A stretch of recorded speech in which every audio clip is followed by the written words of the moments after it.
The GM Performance Parts Oldsmobile had the lane choice. Warren had run a 7:12 in his defeat of Osborne. As they left the starting line, Smith had the slight advantage, but Warren Johnson, as always, had the power. Well, we have a little fun in the starting line, and then we whip them with a 7-11. Well, 11's pretty decent for us today. It's a little tricky out there. It's just a matter of making consistent runs more than making real fast runs. For you, is one lane better than the other? We don't know because we haven't been in the other lane yet. But we looked at what's up there, and we felt that the right lane at this particular time was better for us. But that's not to say there's anything wrong with the left lane. Headed for the Final Four in the Oldsmobile. 3 races have been run thus far this season, and WJ has won 2 of them. Back in round number 1, Jim Yates, the number 4 qualifier, handily defeated Steve Schmidt, while the surprising Frank Iaconio, number 5, got a break when the number 12 qualifier, Bob Glidden, red-lighted with his Ford Thunderbird. Yates had qualified with a fine 7:12 elapsed time and held lane choice in the second round against Iaconio.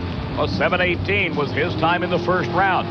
The changing weather conditions and the sunshine on the racetrack provided quite a challenge for both crew chief and driver alike. But this was one of the closest races you will ever see. Who won it? Jim Yates. A 7:17 was his elapsed time. But the important figure was the margin of victory at the finish line when you combine the reaction time and the elapsed time on the track. This one was less than 1/1000 of a second. Wow. Mathematically, that was a dead heat. Boy, it sure looked close down there. We give it all we had.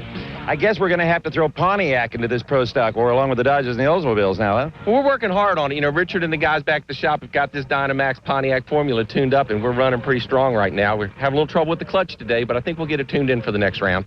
Richard Maskin, the crew chief for Jim Yates, has his driver in the semifinals. On the other side of the ladder, Scott Jeffreyon got a giant break. When Ray Franks had problems, Jeffreyon himself broke the rear end on the single. And Mike Thomas and Billy Ewing battled it out, with Mike Thomas prevailing. Jeffreyon had qualified in the number 2 spot at a 7.10 at 195 miles an hour in the Mopar Parts Dodge Daytona. Thomas held the lane choice as a result of Jeffreyon having his mechanical problems in round number 1. The Pennzoil Oldsmobile Cutlass selected the lane furthest from our cameras, and we had a real treat. We got to ride on board with Scott Jeffreyon here in round number 2. Thomas got the advantage off the starting line, but Jeffreyon pulled the shift levers in time and won it at a 7:10. New rear end makes a world of difference, huh? 7-10. Yeah, it feels good to do that in the heat of the day. And it rattled them pretty good out there in second and third gear, but it's Wayne County horsepower for you. Now, Alderman is up next. If he wins, you're going to have to face off with your teammate.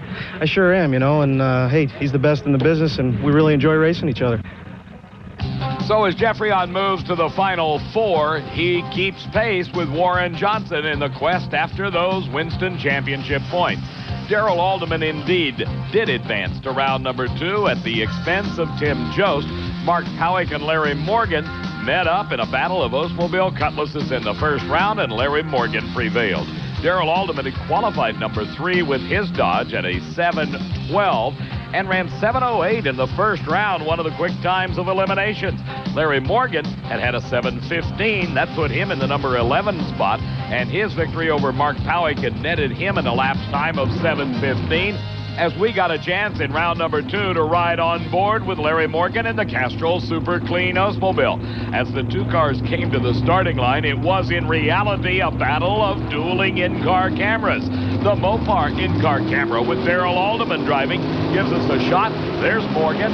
He has got the push-button type gear shift device. You see him just hit the button stalk out in the middle, while Darrell Alderman uses the shift levers to go into high gear. He crossed the finish line a winner at 7:10. Darrell Alderman comes out with a big smile, as always, and I'll make it a little broader. You got lane choice by 0.02 over your teammate. Well, you know, just as long as you've got lane choice, it don't matter by how much. So it is an incredible Final Four matchup between the 2 Dodges, Darrell Alderman and Scott Jeffreyon, with Darrell holding the choice of lanes. And Warren Johnson comes up against the surprising Jim Yates. WJ gets to pick the lane by some 0.06 of a second. We'll be coming right back with the Final Four action in Pro Stock. I'm Dave McClelland, and it is time for semifinal action in Pro Stock Eliminator. Warren Johnson against Jim Yates.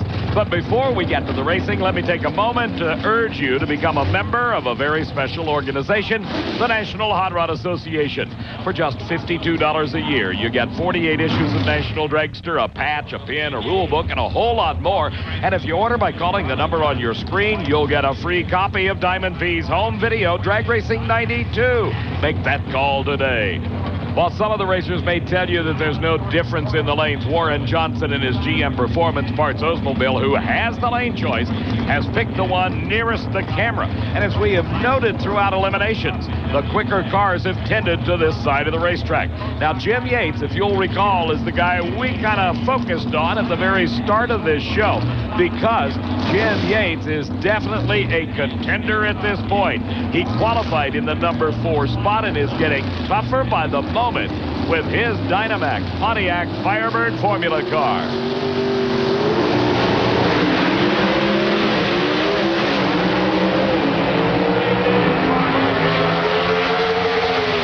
And Warren Johnson wins it. Jim Yates involved in yet another tremendously close race. Remember, just a round ago, he defeated Frank Iaconio by less than 1,000th of a second. Let's go back and look at this one again. The advantage off the starting line obviously went to Yates in the far lane. But as they neared the 8-mile point, Warren Johnson had started to make up some difference. And as they used the last 660 feet of the racetrack, WJ and the GM Performance Parts Oldsmobile pulled ahead by 1,000. Were you absolutely sure I was coming over here to talk to you? I wouldn't have bet any farm on it. I'll guarantee you that, Steve.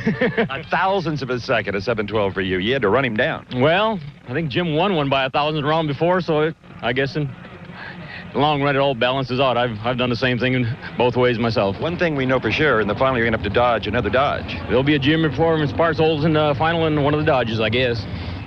Could we ever repeat a Houston? Who knows? Steve, if I were a wagering man, I certainly wouldn't bet against it. But the big question remains, which of the Dodges will it be? Will it be Scott Jeffrey on for a rematch of what went on in Houston and the antics on the starting line? Or will it be his teammate, Darrell Alderman, who provides us what I consider to be the best onboard camera shot of all as you look out the driver's side window at Jeffrey on coming up into the staging beam? The one thing I would wager here, there will be no staging battle between Darrell Alderman and Scott Jeffrey on. The RPMs begin to mount on both cars. Let's watch and listen.